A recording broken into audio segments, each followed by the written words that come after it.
गाड़ी वहाँ गई हमारी बहन के जहाँ जगह ही नहीं था। चल भाई काट के चल, काट के चल।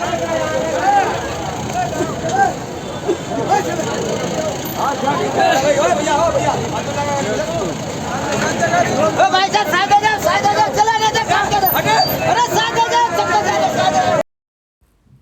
Hello and welcome to my channel. आज है छठ पूजा का दूसरा दिन, जिसे हम कहते हैं खरना।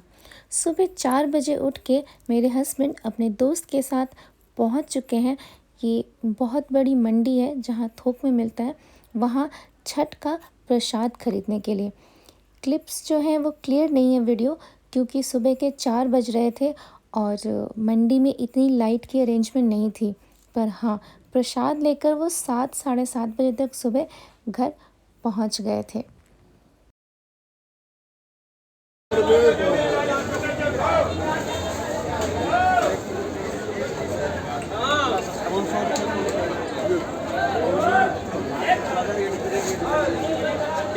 गली में आ जाओ भैया,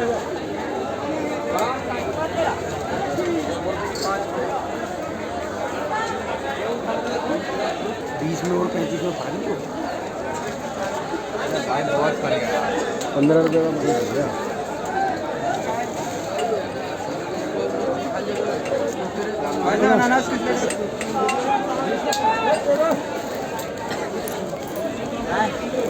इधर घर पर मैं कर रही थी खरना का प्रसाद बनाने की तैयारी।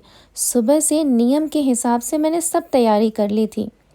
चूल्हे की पूजा की, उसे जलाया, पर पता नहीं क्या गड़बड़ था।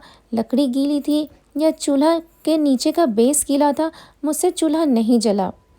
जब हम खरना का प्रसाद बनाते हैं तो हम बच्चों को आसपास आने नहीं देते।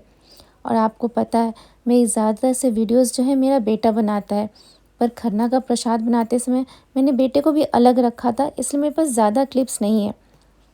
अब मुझे ये नहीं पता था कि प्रसाद बनाते समय किसी और को बुलाते हैं या नहीं बुलाते, क्योंकि मैं चूल्हा जला चुकी थी और वो जला नहीं था। पर जब चूल्हा जलेगा तभी तो मैं प्रसाद बनाऊंगी। इसीलिए फ़ोन करके फिर मैंने ज्योति को बुलाया। जब ज्योति आई, उन्होंने देखा तो उन्होंने कहा कि ठीक है, आप हट जाइए, मैं बनाती हूँ आपके लिए प्रसाद। मन को बड़ी शांति मिली। और जब वो आई तो पता नहीं किस तरीके से चूल्हा जलाया, इतना अच्छा जला कि खीर भी बन गई और उन्होंने हमारे लिए रोटियां भी बना दी। उसके बाद मेरे हस्बैंड आए, उन्होंने सूर्यदेव को जल दिया। और इस बार हम सूर्यदेव को जल देना नहीं भूले, क्योंकि नहाए खाए के दिन हम लोग सूर्यदेव को जल देना भूल गए थे। ये सबसे बड़ी गलती हो गई थी मुझसे। मैं तो बस यही कहूँगी कि छठी मैया मेरी गलती के लिए मुझे माफ़ करें, क्योंकि गलती हम जानबूझ के नहीं करते। पर इस बार हमने सूर्यदेव को जल दिया। उसके बाद ज्योति भी साथ में ही थी, तो वो बताती गई कि कब कहाँ कैसे पूजा करना है। उनको बहुत एक्सपीरियंस है, क्योंकि उन्होंने बहुत किया हुआ है। इसके बाद प्रसाद यानी कि खीर और रोटी जो हमने चूल्हे पे तैयार किया था, उसे लेकर आ गए हम नीचे अपने फ्लोर पर, जहाँ हमें करनी थी आगे की पूजा, जो केले के पत्ते पर होती है। बेसिकली इस पूजा के थ्रू हम सूर्यदेव को इनविटेशन देते हैं कि आप आइए, हमें आपकी आराधना करनी है, क्योंकि अगले ही दिन पहला अर्घ होता है। हम सूर्यदेव को शाम के टाइम अर्घ देते हैं, जिसे संध्या अर्घ भी कहते हैं। दोनों दिया को 2 पत्तों पे कर दो, दोनों जगह अलग अलग कर दो। और धूप को थोड़ा सा पीछे कर दो। आप वो हवन को लीजिए, ये रोटी से ढक दीजिए तो बुझ जाएगा जी दिया। हाँ, बुझने चलेगा। रोटी ढको आप फटाफट,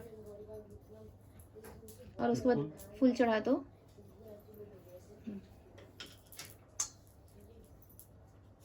एक एक रोटी से ढकना है आपको। अब हवन कर लो। आप हवन का जो सामग्री लाए हो, आप हवन कर लो। जय छठी मैया। ये आपने सब लगाए हैं ना? हाँ हाँ, ज़्यादा नहीं करना।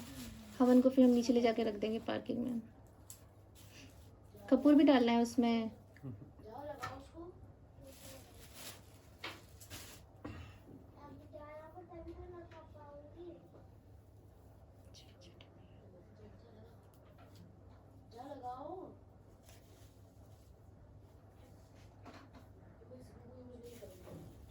ये फूल कैसा है? पहले का है ना? हाँ, पूजा करने के लिए अभी चढ़ा देंगे और फूल।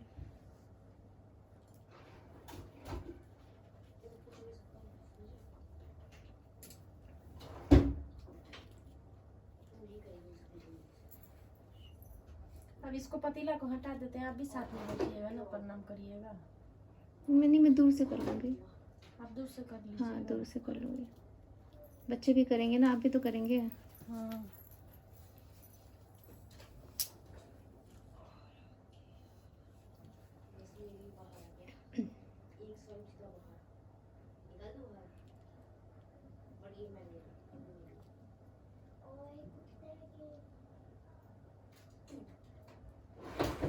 इस तरीके से पूजा करने के बाद घर के सभी मेंबर यहाँ आकर प्रणाम करते हैं, सूर्य देव को प्रणाम करते हैं। और उसके बाद जब ये दिया और पूजा पूरा कंप्लीट हो जाता है तो हम दोनों बैठ के केले के पत्ते पर ही खीर और रोटी का प्रसाद ग्रहण करते हैं। कहते हैं जब ये ऐसा करते हैं तब आसपास कोई नहीं होना चाहिए और ना किसी की आवाज़ कानों में आनी चाहिए, इसलिए वहाँ पे हमने कोई रिकॉर्डिंग भी नहीं की है। हमने हर तरफ के दरवाज़े बंद किए। दोनों बच्चों को ज्योति छत पे लेके चली गई ताकि बच्चे कोई आवाज़ ना करें, और उसके बाद हमने एक बंद कमरे में यहीं पर मंदिर के सामने बैठ के पूजा ग्रहण किया। ज्योति को बहुत बहुत थैंक यू कि वो ऐन मौके पर आके उन्होंने मेरी हेल्प की, नहीं तो शायद मेरे लिए बहुत मुश्किल हो जाता अपने खरना का जो नियम है उसको पूरा करने में। आगे छठी मैया से यही कहूँगी कि भूल चूक क्षमा करना। जय छठी।